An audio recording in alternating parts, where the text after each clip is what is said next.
Bonjour, bonsoir, bienvenue aux Entrevues La Porte Aizen. Mon nom est Suzy Matt. Aujourd'hui, j'ai le plaisir de retrouver Myriam Gablier, qui est auteure du livre Un corps extraordinaire aux éditions Le Lotus et l'Éléphant.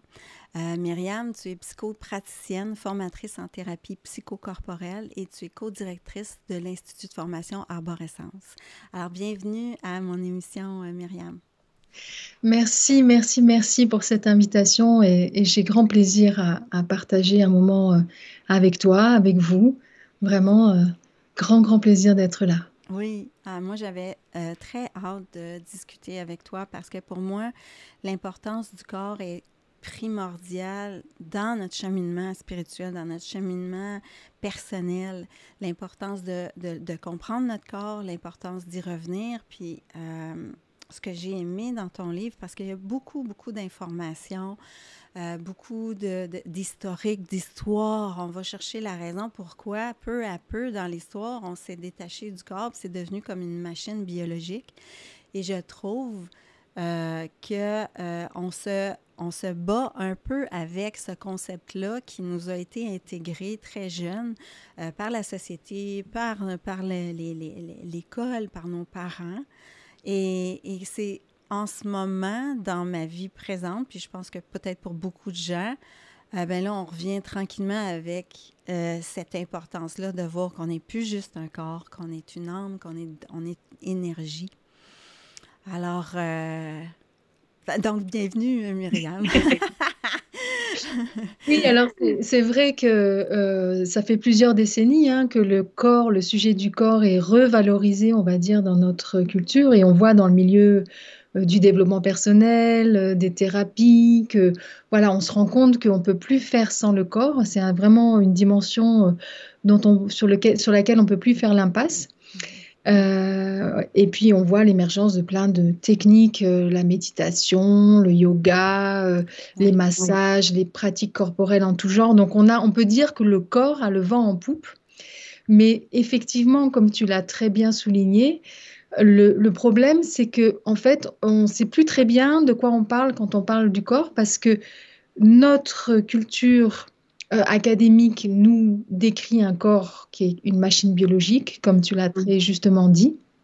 Et en fait, il y a toute une histoire, effectivement, qui fait qu'on en est arrivé là. Et l'autre piège, en fait, c'est que des fois, dans le développement personnel, parce qu'on veut revaloriser l'âme, eh ben, on retombe dans une posture où on met le corps d'un côté et ah, l'âme de l'autre. tellement. Voilà, et on essaye de voir les rapports entre l'âme et le corps, ou l'esprit et le corps, ou la psyché et le corps, et c'est super chouette de faire ça, il n'y a pas de problème avec le fait de faire ça, mais c'est un petit peu dualiste, c'est-à-dire qu'en fait, ce qui émerge très fortement aussi à l'heure d'aujourd'hui, c'est une vision qui serait beaucoup plus unifiée, qui serait que le corps et l'esprit ne font qu'une seule chose, on peut vraiment pas du tout les séparer, mais surtout, et c'est là où j'arrive avec ce livre et avec un argument qui est assez fort, c'est la nécessité de revoir notre vision du corps parce qu'en fait, la réalité, c'est qu'on ne sait pas qu'est-ce que c'est que le corps. Hmm.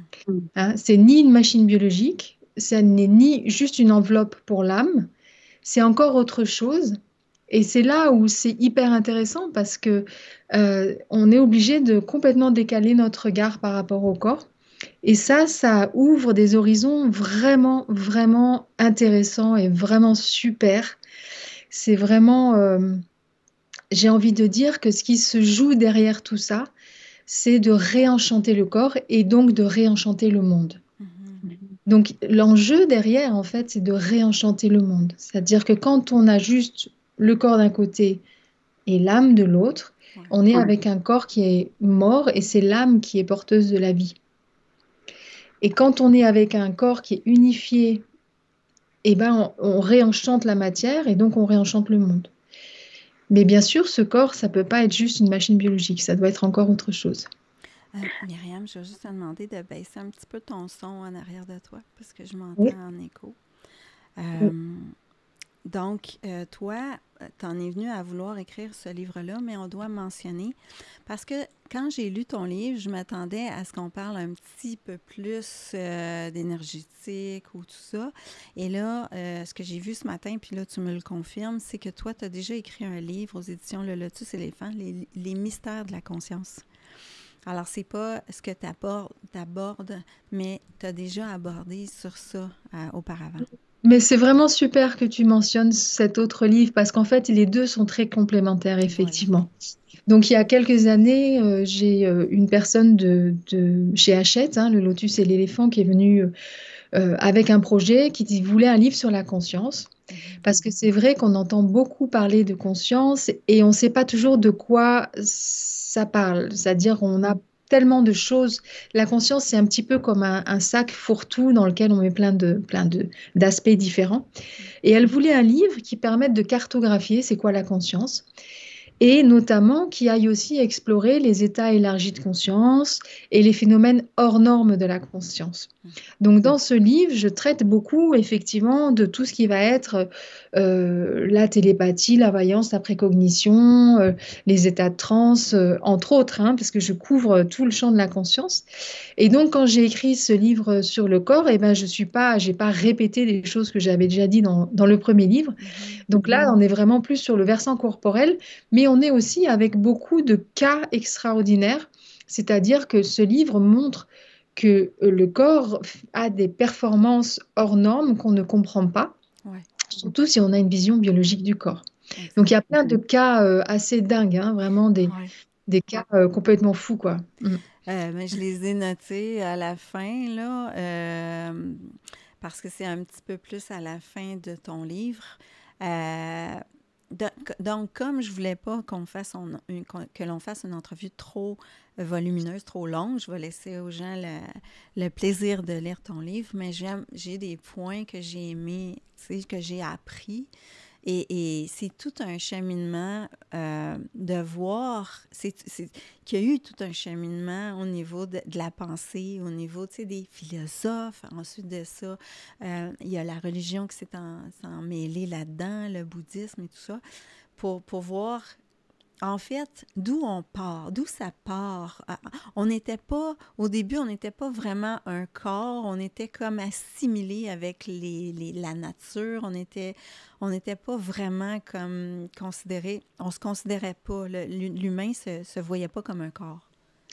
Bah, exactement, en fait, l'idée qu'on a un corps et un seul corps, et que ce corps est matériel, est en fait une idée très récente qui a été inventée en Occident et qui date à peu près, on va dire, du 16e, 17e, 18e siècle. Donc c'est très récent dans l'histoire de l'humanité et c'est vraiment en Occident. Alors que quand on regarde l'ensemble de l'histoire de l'humanité et vraiment la variété de cultures, toutes ces cultures ont davantage tendance à penser qu'on a plusieurs corps. Oui, oui. Hein, on n'est pas seulement un corps. Et D'où c'est le vrai qu'on S à la fin du mot corps, oui. voilà. Il y a toute cette histoire avec le corps, c'est-à-dire que quand on écrit corps, eh ben, ça s'écrit d'entrée de jeu au pluriel, il y a un S à la fin de corps, parce qu'effectivement, ça vient de la notion de corpus.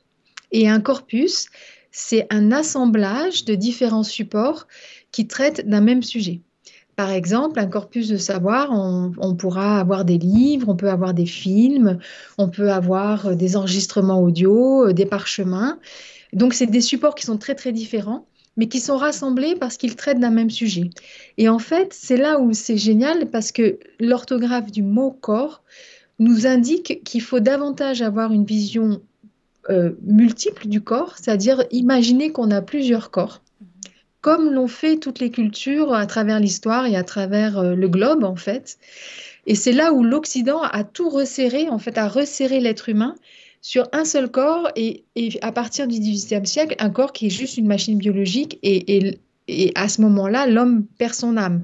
Donc Mm. jusqu'au XVIIe siècle, XVIIIe siècle, il a un corps et une âme et à partir du XVIIIe siècle, il a juste un corps biologique. Et là, ça pose vraiment de gros problèmes, en fait. Oui, parce que là, on se reconnaît plus, comme on est un ensemble. Euh, et ce que j'ai vu aussi, c'est que à un moment donné, certaines cultures ont vu deux polarités différentes. Là, on a vu, tu sais, c'est intéressant parce que là, l'archétype masculin qui était relié à l'esprit, l'archétype féminin à la matière, Mm. et peu à peu, c'est là que, bon, les statues des pharaons sont devenues de plus en plus grandes, les pharaons de plus en plus petites.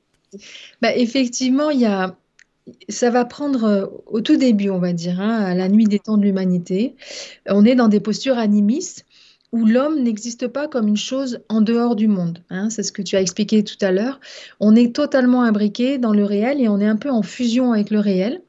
Et donc, l'homme ne se définit pas comme une chose, donc il n'a pas de corps et il n'a pas d'esprit d'ailleurs, hein. Il est juste en fusion avec des éléments et il est constamment en train d'évoluer et de changer. Donc, il est davantage un processus ou une fusion avec les éléments qui changent tout le temps. Et c'est vraiment quand il va avoir besoin de penser la mort et donc d'imaginer que bah, à un moment donné, on voit quelqu'un qui est animé et puis en l'espace de quelques secondes, cette personne devient inerte. Et Mhm. ça, c'est un grand mystère. Comment est-ce qu'on explique ça? Eh bien, l'être humain qui pense que tout est vie à ce moment-là, tout est vivant, ne peut pas imaginer que la mort est une fin. Donc, il va avoir tendance à imaginer qu'il y a des choses qui se poursuivent au-delà de la mort, et donc à imaginer que l'être humain est composé de choses qui sont plus tangibles et des choses moins tangibles, et qu'au-delà de la mort, il y a des choses qui passent, qui sont moins tangibles. Mais on n'est pas encore avec une scission corps-esprit, c'est-à-dire que ce qui se passe au-delà de la mort, c'est aussi des corps. Hein, c'est des corps plus subtils, mais c'est aussi des corps. Et il faut des millénaires et des millénaires et des millénaires pour arriver vers des cultures qui vont effectivement cristalliser un peu plus un spectre au bout duquel il y a d'un côté le corps et de l'autre l'esprit. Mhm. Et c'est ça, c'est vraiment corrélé avec des cultures monothéistes, patriarcales. Donc oui, effectivement, c'est là où on voit qu'il y a aussi une bascule qui va se faire, c'est-à-dire que non seulement on va commencer à penser en termes de corps et d'esprit de manière plus claire, mais on va hiérarchiser les deux. Mhm. C'est-à-dire que l'esprit étant attaché à la polarité masculine et le corps à la polarité féminine, la sensibilité, eh ben, on est à ce moment-là avec des sociétés qui deviennent patriarcales et donc tout ce qui est valorisé, c'est l'esprit aux dépens du corps. Et donc, on commence à avoir un déséquilibre en fait entre le corps et l'esprit. Et on voit ça très bien avec la culture grecque, puisque Platon nous dit par exemple que le corps est le tombeau de l'âme. Donc, on a une sorte de dévalorisation très forte en fait du corps, de la matière, de tout ce qui est féminin. Et en fait, notre culture à nous, occidentale, va se construire sur cette dévalorisation de la matière et du corps. On Wow. va être assez omnubilé par l'âme pendant longtemps. C'est ça, je trouvais ça tellement intéressant. Et puis après ça, ben on arrive vers, tu sais, la chrétienté. Donc le corps, tu parles du corps glorieux après la mort, mais en même temps le corps qui est lieu de péché dans la vie. Oui, alors c'est sûr que la chrétienté a une posture un peu paradoxale parce qu'elle valorise le corps effectivement à travers ce corps glorieux, en fait, cette image que en fait, l'âme a à charge de tirer le corps vers l'esprit et quand le corps se transforme grâce à l'âme, il devient glorieux. Hein, et la chrétienté nous dit aussi qu'au bout des temps, la résurrection, c'est corps et âme. Donc, c'est pas juste l'âme, c'est le corps aussi. Et en même temps, elle se construit sur cette culture grecque notamment, et donc sur cette dévalorisation du corps. Et en fait, elle est traversée de part en part par une dévalorisation majeure du corps qui est lieu de péché, lieu des passions, qu'il faut dompter, qu'il faut maîtriser. Donc on est avec une pensée un peu ambivalente et en fait, ce qu'il faut voir, c'est que la chrétienté n'est pas du tout homogène. Il y a plein de penseurs qui vont penser le corps, l'âme très différemment. Il y a plein de versions en fait du corps et de l'âme dans la chrétienté. Et on a un penseur comme saint Thomas d'Aquin qui va être celui qui va essayer de penser le plus l'unité corps-esprit, mais il est obligé de maintenir une supériorité de l'âme parce qu'elle est proche de Dieu en fait et elle survit à la mort du corps. Donc, la chrétienté a tenté en fait de dépasser cette scission corps-esprit, mais elle n'y est pas arrivée. Et donc, on arrive au tournant de la Renaissance, au XVe siècle, avec une forte dévalorisation du corps. On s'intéresse très peu au corps. avant que tu arrives là, est-ce que corps chrétien, corps païen, ça arrive en même temps, dans les mêmes Alors, époques? alors le corps païen, en fait, c'est une réminiscence de la culture originaire, qui est la culture animiste, qui va en fait perdurer pendant longtemps. Parce que la chrétienté va mettre du temps avant de s'installer, et donc OK. elle va devoir faire des compromis avec les traditions locales chrétiennes, hein, et donc en fait, il y a des réminiscences de ces postures plus animistes jusqu'au XVIe siècle, XVIIe siècle, donc très tardivement. Et effectivement, ces réminiscences animistes, elles sont plus dans une vision de l'être humain qui est encore imbriqué en fait dans des dimensions plus grandes que lui, dans la dimension sociale, dans la dimension naturelle, dans la dimension divine. Et donc la notion d'individu n'est pas encore marquée, et Mhm. surtout, du coup, son corps fait partie d'un grand corps, c'est-à-dire que on n'a pas encore inventé un corps. Mhm. C'est-à-dire que l'être humain est plutôt conçu comme quelque chose qui est encore plastique, qui évolue et qui fait partie de grands corps. Il est donc traversé par des flux, c'est tous les courants des superstitions, de la magie, du folklore, de la croyance que la, la réalité est encore plastique, en fait, qu'elle peut encore changer, que l'homme peut se transformer. Donc, en fait, on maintient cette vision d'un homme qui est encore ultra connecté à l'environnement jusqu'au 16e, 17e siècle. Il faut savoir que on a enseigné dans les universités occidentales jusqu'au 17e siècle que l'univers est un organisme vivant. Mhm. Jusqu'au 17e siècle. Donc c'est très tardif. Donc on a longtemps maintenu l'image d'une réalité vivante et d'un homme qui est imbriqué dans cette réalité et qui est traversé par des flux de cette réalité. C'est vraiment tardif qu'on va tout resserrer sur l'individu et créer un corps matériel. Parce que je le mentionne comme ça parce que quand je l'ai lu dans ton livre, j'ai pensé que ça faisait du sens parce que, tu sais, si on restreint beaucoup la pensée chrétienne, là, le corps chrétien, c'est d'être restreint dans le corps est un lieu de péché, mais qu'en même temps, on est tellement restreint qu'il y a le côté païen qui arrive avec les carnavals. Et Mm. là, on met de côté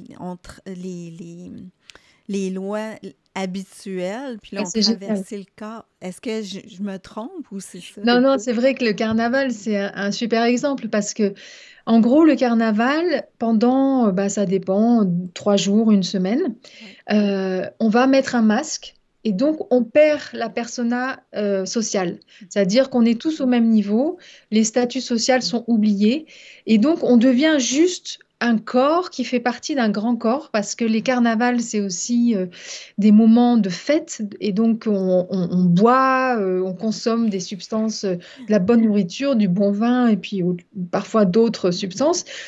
Et en fait, c'est aussi des moments de transe collective. Et donc, on n'est plus dans la persona sociale C'est et le ça. corps se fond dans un grand corps puisque c'est la fête, il y a des défilés.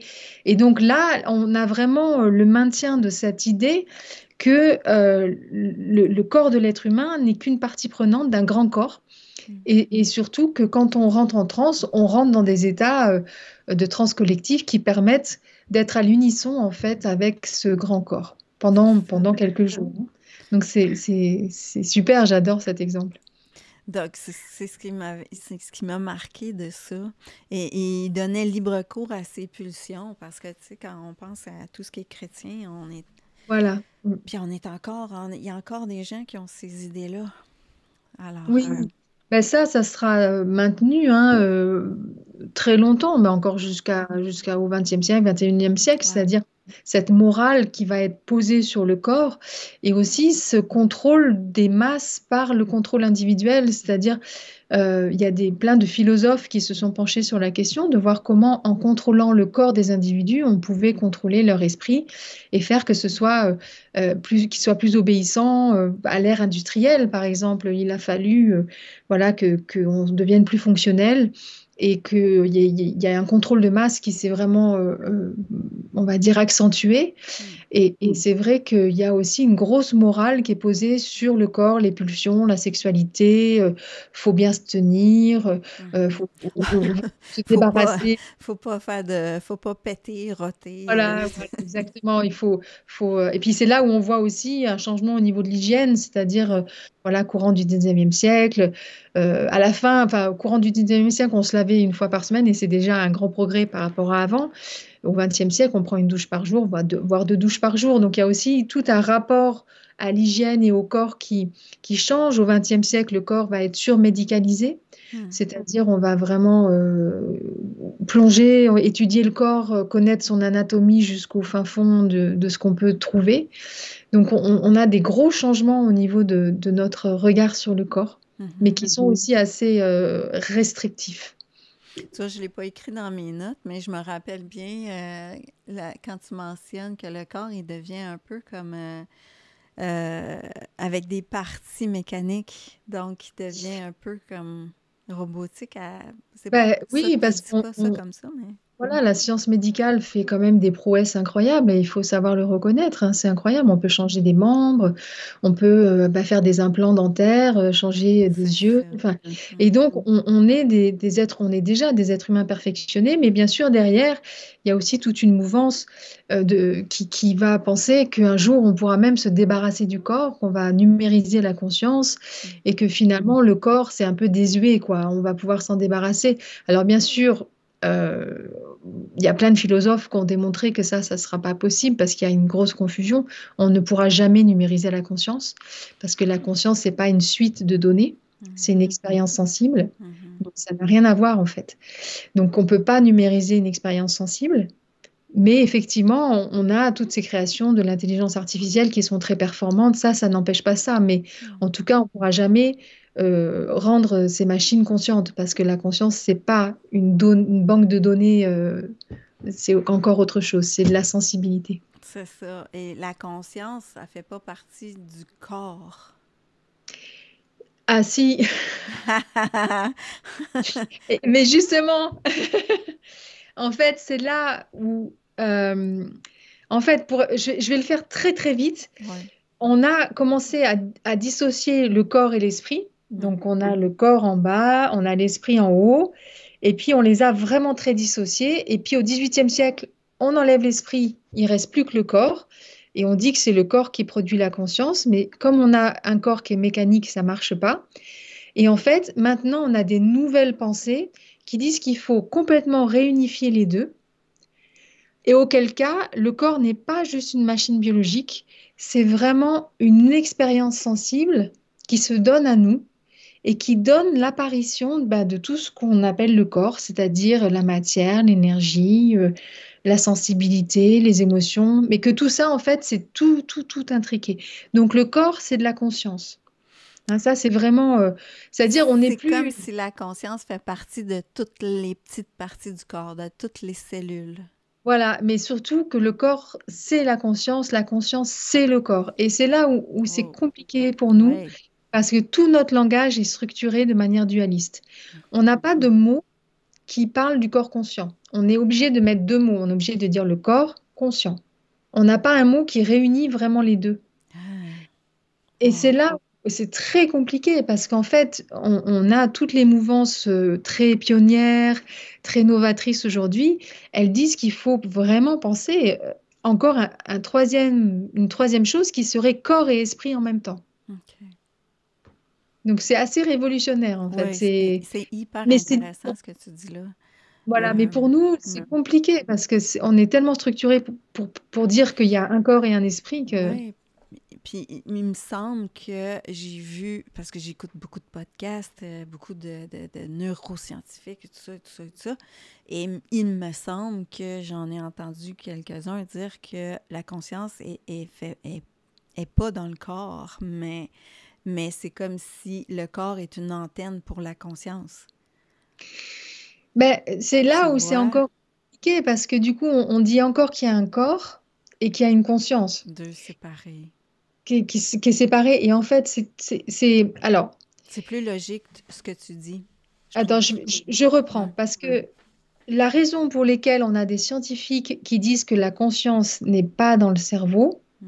c'est pour contrer les postures matérialistes qui disent que c'est le cerveau qui produit la conscience. Et ça ne tient pas.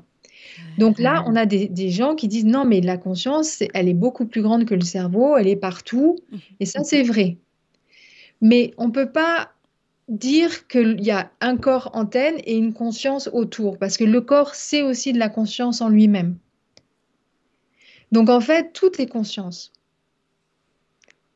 Tout est conscience. Tout, c'est-à-dire une pierre, un arbre, le corps, les os, le sang, tout est de la conscience qui est en quelque sorte localisée dans l'espace-temps de façon différente.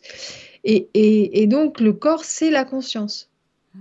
Mais donc, c'est sûr que là, le corps dont je parle, c'est pas juste un corps biologique, c'est un corps vivant, Ouais, un corps conscient, un corps sensible. ouais. Et le corps, en fait, quand on s'intéresse au corps, par exemple, moi, je suis donc thérapeute psychocorporelle, je forme à la thérapie psychocorporelle. Quand on voit la pratique clinique avec le corps, on voit très bien qu'il est hyper intelligent. Il y a une intelligence au plus profond de notre cellule. Oui, Donc, puis c'est même, il peut agir sans qu'on ait pensé à quoi que ce soit. Je veux dire, bah, évidemment. ça part d'une pensée, mais ça peut partir d'une émotion, puis ça peut partir d'une énergie. Ça... Une sensation, ça Ouais. peut partir parce que, en fait, de toute façon, il y a des études qui ont montré que notre conscience, elle a toujours une demi-seconde de retard par rapport à la réalité. Avant, parce que je sais, une de mes questions, là, on parle du corps, mais c'est pour toi, c'est quoi la conscience, en fait? C'est Ah, une grande ah, question, ça. ah. Ben, la conscience, en fait, c'est vraiment un mystère parce que c'est un mot, il faudrait, c'est comme les Inuits, ils ont plein de mots pour parler de la neige. Mhm. Ou comme les gens qui apprennent le sanskrit, ils se rendent compte qu'en fait, il y a plein de mots pour parler de la conscience. Et nous, on a un mot, ou alors peut-être quelques-uns. On va parler de la psyché, de la conscience, de l'esprit, de l'âme, mais c'est tout. Et en fait, la conscience, ça regroupe tellement de choses et surtout, ça varie selon le point de vue qu'on adopte au départ. C'est-à-dire que si on est matérialiste, on va dire, eh ben, c'est la matière qui produit la conscience, donc c'est le cerveau qui produit la conscience. Si on est dualiste, on va dire qu'il y a un corps qui est une enveloppe et que l'âme est porteuse de la conscience. Et que, en fait, ce qui est conscient, c'est l'âme. Et si on cherche à réunifier, comme je le disais, eh ben on va dire que tout est conscience, en fait. Que chaque chose qui est dans le monde est une forme de conscience. Et donc, cette conscience, voilà, c'est difficile de dire exactement ce que c'est, mais on pourrait dire que c'est ce qui permet que tout apparaisse. OK. C'est ce qui fait que tout se donne, en fait. C'est voilà, il y a un philosophe français qui s'appelle Michel Bilbol qui dit c'est vraiment l'apparaître. C'est vraiment le présupposé. L'apparaître. Voilà, l'apparaître. Ouais. C'est ce qui fait que tout apparaît, en fait. Wow. Ça serait une façon de le voir. Ben, c'est certain que, tu sais, je veux dire, je le dis comme ça, mais moi, intérieurement, la conscience, pour moi, ben, c'est l'énergie universelle, c'est Dieu, c'est, tu sais, tous ces termes-là qu'on a mis, mais Hmm. tu vois. Oui, ouais, bah, bien sûr, c'est sûr qu'on peut, par extension, dire ça, mais Mm. moi, ce que j'ai tendance à penser, c'est que la source universelle ou Dieu, tant qu'elle n'est pas manifestée, c'est encore autre chose. Hmm. Et que la conscience, c'est l'apparaître. OK. C'est-à-dire que c'est vraiment... Parce que si on prend le mot, vraiment l'étymologie du mot conscience, c'est être avec une science, c'est-à-dire être avec un savoir. Mhm. Et il y a quelque chose d'un être avec une information. Donc c'est vraiment au moment où ça apparaît, ça devient conscience. Et ce qui est à la source, ben ça, là, par contre, c'est un grand mystère, quoi. OK. Euh, Écoute, Myriam, j'aimerais ça qu'on parle un petit peu euh, des prodiges du corps. Parce Mhm. que là, les gens pourront voir l'historique, mais après ça, à la fin de ton livre, tu parles des prodiges du corps qui ont un rapport direct avec le mysticisme. Pas pour tous les cas, mais pour certains Mhm. cas, chez les praticiens et les enseignants spirituels de tout genre. Donc, parle-moi, est-ce que tu peux m'en parler un petit peu? Oui, alors ce qu'on appelle un prodige, c'est un peu parfois des miracles aussi. C'est quand le corps ne se comporte pas comme la science a dit qu'il devait se comporter. C'est-à-dire que quand le corps se met à faire des choses un peu dingues, voire très très dingues, Ouais, voire complètement ahurissantes, ouais. et c'est vrai que quand il y a énormément de traces, en fait, de documents attestés par des témoins très sérieux à travers l'histoire et à travers toutes les cultures, en fait, partout sur la planète, il y a voilà, plein de phénomènes qui se sont produits. Déjà, bon, tout ce qui relève de la capacité à vivre en conditions extrêmes, Mhm. donc des gens qui marchent sur le feu ou qui prennent du feu dans leurs mains ou qui tombent dans le feu. On a par exemple un cas d'une femme qu'on appelle la salamandre, qui s'appelle Marie Sonnet au XVIIIe siècle, qui quand elle tombe en transe, en fait, devient raide et on arrive à la poser à quelques centimètres d'un feu qui fait beaucoup de flammes et elle ne brûle pas. Wow. Et là, il y a par exemple des notables de la ville, donc des gens qui sont très respectables, qui ont attesté, qui ont fait vraiment un document, ils sont une dizaine en fait, qui ont attesté qu'elle est restée au moins une demi-heure dans les flammes sans brûler. Voilà. Et donc, on a plein de témoignages par rapport au feu, on a plein de témoignages par rapport au froid aussi, des gens qui survivent dans des conditions mais absolument extrêmes. Donc, on a les pratiques tibétaines du Tumo, où en fait, ils passent la nuit dehors à des températures des -10, des -15, des -20, où ils sont en état de méditation et on met des draps gelés sur eux et ils les font chauffer. En fait, ils les réchauffent et toute la nuit, on remet des draps gelés sur eux et ils les réchauffent. Et c'est une pratique de yoga. Mais on a aussi, au XXe siècle, on a Wim Hof qui est un peu connu pour sa pratique de respiration. Oui, oui. Voilà, et qui a battu plein de records voilà, qui sont dans le Guinness, où il est resté des heures et des heures dans la glace, où il a marché pieds nus, il a fait des... Enfin bon, c'est... Et donc, ce qui est génial, c'est qu'on voit qu'il y a une espèce de cohérence, c'est-à-dire qu'à travers l'histoire, on a beaucoup de cas, mais c'est vrai qu'on pourrait dire, mais oui, mais est-ce qu'on peut être sûr, voilà, Ouais. même s'il y a des témoins très fiables, mais on a aussi des cas à l'heure d'aujourd'hui qui sont attestés par la science. Donc ça, c'est vraiment les conditions en survie extrême, mais il y a aussi le fait de ne pas boire, de ne pas manger, de ne pas dormir, bien sûr. Mais après, il y a tout ce qui est de l'ordre de la plasticité physique, donc les stigmates. Par exemple, les gens qui vont vivre pendant 50 ans avec voilà, des stigmates aux mains, aux pieds, parfois au niveau de la tête. On a aussi la lévitation. Je Hein. pense que tu as parlé quelques fois de Padre Pio. Alors, ouais. Aussi, bon, c'est certain, il y a ces stigmates, mais il y avait aussi le fait qu'il pouvait se dédoubler, il pouvait être à deux endroits en même temps. Voilà, C'est-tu alors vrai? Padre Pio, c'est un prêtre du XXe siècle, et là aussi c'est intéressant parce que du coup, il a été, son histoire a été objectivée par des personnes assez fiables et sérieuses. Mm. Il y a même eu des mesures. Et alors lui, il présente une grande panoplie de prodiges. Il a eu les stigmates pendant 50 ans, mais il a eu aussi, par exemple, il était en hyperthermie, c'est-à-dire qu'on n'a jamais su quelle était exactement la température de son corps. Mm. Il avait un corps très très chaud, il faisait exploser tous les thermomètres quand on essayait de mesurer son corps. Mm. Il a eu plein d'autres manifestations et notamment effectivement, il a été perçu dans différents endroits en même temps. Mhm. Ce qui pose la question là assez frontalement du corps en fait, c'est-à-dire comment est-ce qu'un corps peut être à un endroit et à un autre endroit en même temps. Et là, on a des témoignages pareils assez fiables Mm. de gens qui l'ont perçu. Mais qu'est-ce qu'ils ont perçu? Est-ce que c'est le corps physique? Est-ce que c'est un corps projeté? Est-ce que c'est voilà une sensation télépathique? Donc on rentre là dans la complexité en fait de c'est quoi le corps? C'est comme quand on parle des sorties hors du corps. Est-ce qu'il y a quelque chose qui sort du corps ou est-ce qu'on a un corps élargi et il y a une attention qui se déplace dans un corps élargi? Ou alors, est-ce qu'on a un corps qui est interconnecté, comme nous le dit la physique quantique, et donc de toute façon, on a des informations puisqu'on est interconnecté? Ou est-ce qu'on a un corps hologramme? Alors, un hologramme, dans chaque partie d'un hologramme se retrouvent les informations du tout. Donc, peut-être que notre corps, c'est un hologramme enfin, c'est une partie de l'hologramme de l'univers. Enfin, on a plein de façons, en fait, de complètement décaler notre regard sur le corps qui n'est pas juste de la matière, en fait. C'est pas juste de la matière, notre corps. C'est pas une machine biologique. C'est multidimensionnel. Notre J'allais te corps. demander comment, j'imagine que tu dois pas le savoir en fait, comment ils arrivent à faire, ça vient d'où, ces forces-là, ces capacités-là? du corps.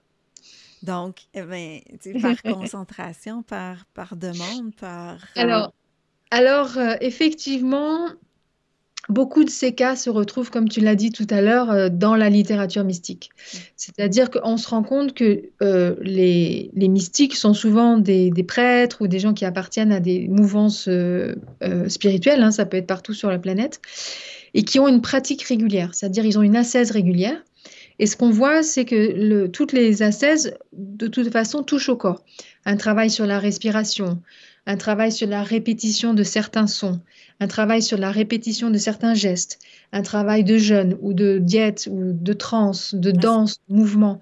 Donc, en fait, ce sont des gens qui, tous les jours ou régulièrement, vont travailler avec leur corps pour changer les paramètres de leur corps et de leur être. OK. Et quand on fait ça, eh ben oui, ça fait que les paramètres ils changent. Et quand les paramètres ils changent, ça donne des trucs prodigieux. Est-ce qu'il y a un Mais on a lien avec un aussi, taux vibratoire ou pas? oui, on peut dire effectivement que quand on change les paramètres du corps, on change les paramètres de l'énergie et on change les paramètres de l'information. Donc oui, on peut dire que ça change le taux vibratoire. D'une OK. certaine manière, on peut dire ça. OK. Oui, oui, oui. Mais ce qui est intéressant aussi, c'est de voir qu'il y a aussi des cas de gens, ça leur est tombé dessus. C'est-à-dire, c'est pas des praticiens réguliers. On a par exemple le cas de la fille électrique qui attirait à elle plein d'objets et qui semblait dégager voilà, des courants électriques. Bon, on a plein de cas à travers l'histoire de gens qui sont pas du tout prédisposés à ça et ça leur tombe dessus. C'est comme les guérisons spontanées. On a maintenant l'Institut noétique, l'Institut des sciences noétiques en Californie qui a vraiment répertorié beaucoup de cas de guérison spontanée qui ont été rapportés dans la littérature médicale, donc des cas hyper sérieux qui ont été attestés par des médecins qui sont très réputés.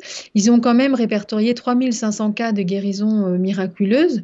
Et là, c'est pareil, des fois, on ne comprend pas ce qui s'est passé. Pourquoi le corps, en l'espace d'une nuit ou des fois en l'espace de quelques minutes, et ben, d'un seul coup, il guérit. Mhm.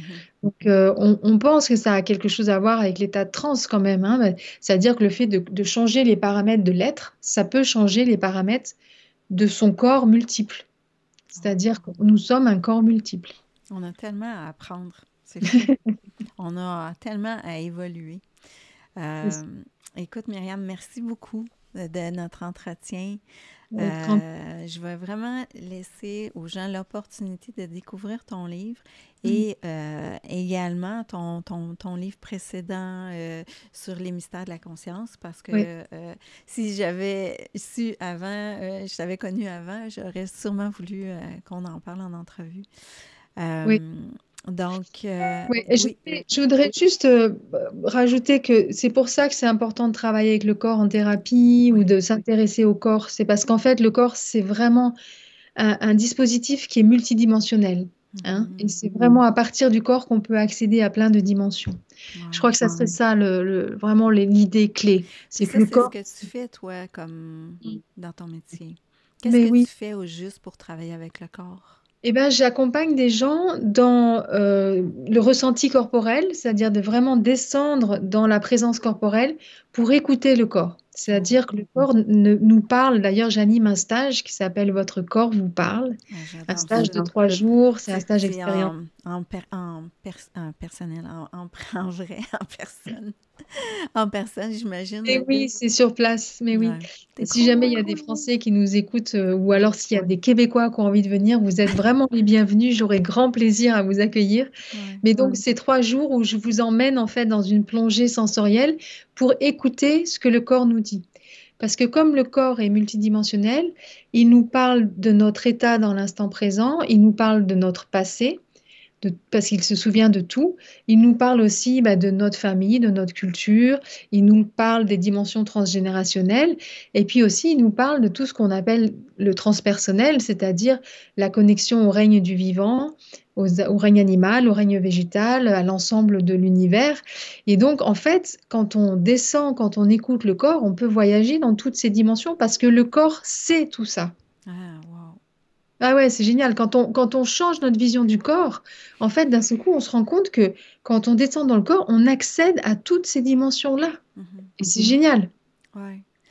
Tu me fais tellement réaliser comme à quel point j'ai besoin d'en apprendre là-dessus, à quel point j'ai envie que les gens le partagent avec les gens, parce que moi, ça m'a pris des années avant d'être dans le moment présent, d'être bien, d'accepter d'être en vie, mais Hmm. il a fallu que je sois dans un entraînement physique pour enfin être présente. Tu sais, Ben c'est oui. c'est tellement Déjà, énorme. c'est l'amour pour soi, mais mon Dieu, c'est un long chemin. C'est un long Ouais. chemin pour moi aussi, hein. C'est un long chemin de vraiment de s'aimer. Ben, on est comme on est, et puis il faut faire avec. Et Mm. on est des merveilles de la vie. Hein. Souvent, on est des héros de notre histoire parce qu'on a développé beaucoup d'intelligence et de compétences pour survivre à ce qui nous a été donné de vivre. Ouais. Et puis, voilà, on est des merveilles de la vie. On a ce corps qui est vivant, qui est conscient et qui est interconnecté. Et donc, on a plein de ressources, en fait. Donc, moi, je suis passionnée, hein. Je suis vraiment. Ah, mais j'aime ça. Alors, merci Myriam, c'était vraiment, vraiment agréable. J'espère qu'on va se revoir pour peut-être pour Avec grand autre plaisir. chose. Et Vraiment. puis, je vais inviter les gens à aller visiter ton site. Je vais mettre les informations sous la vidéo, partager la vidéo, partager. Et puis, ben, belle continuité, Myriam. Merci, un grand merci à toi. Vraiment. Merci. Au revoir à tous. Au revoir.